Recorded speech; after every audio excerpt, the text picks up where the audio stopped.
Talking USC basketball, 3 games into the season right now for the Trojans, joined by Chris Penrose. Give us your initial thoughts, Chris, on what you've seen so far from Andy Enfield's team. Well, you got to like the energy of the team.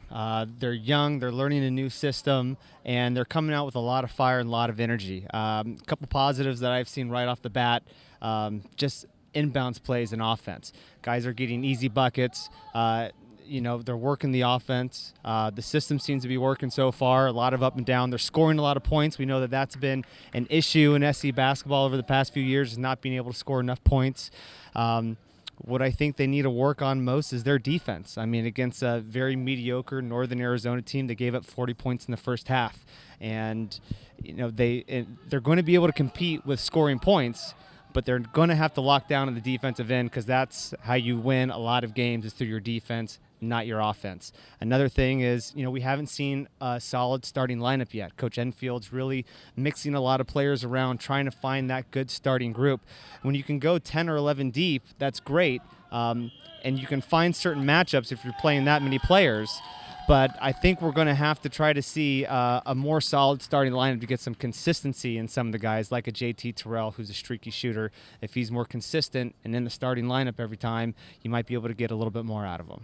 Anybody who's really surprising you in the lineup so far? I got to say Julian Jacobs, the freshman. He started a few games so far. He's actually shown a lot of leadership for a freshman, taking control of the team. And I think that he has been my biggest surprise so far. Needs to limit the turnovers, needs to be able to get a little bit more consistent on offense in terms of scoring.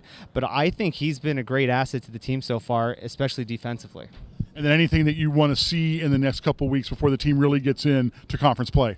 Kind of going back to defense, I'd really like to see the team play a little bit harder on defense, and I think we need to see more rebounding, especially on the defensive end, because if you rebound the ball defensively, you kick it out, you can get that early offense, and we all know that's what Coach Enfield really wants. He wants to score early, he wants to score fast, and he wants to have the game to have a very fast pace. And I understand coming up there's an event where you're looking forward to a little alumni game. Get out there and show that Chris Penrose stroke once again.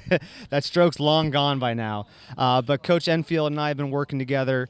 We're really trying to get the alumni back involved. The alumni really hasn't had a presence in USC basketball over the past few years. And Coach Enfield, one of the first things he said to me when I got to meet him when he first got the job was, let's get the alumni back involved. To have that support and to have that presence for your team means a lot to the current players and to the staff. And I think he's doing a great job. Like you said, we have a big event this Saturday where we're going to be able to get a bunch of alumni together, meet the coaching staff, watch a little practice, and I think it's going to be great for the players and for the alumni. I'll look forward to it. Talking USC hoops with Chris Penrose. For Chris Penrose, this is Garry Paskwietz, ESPN.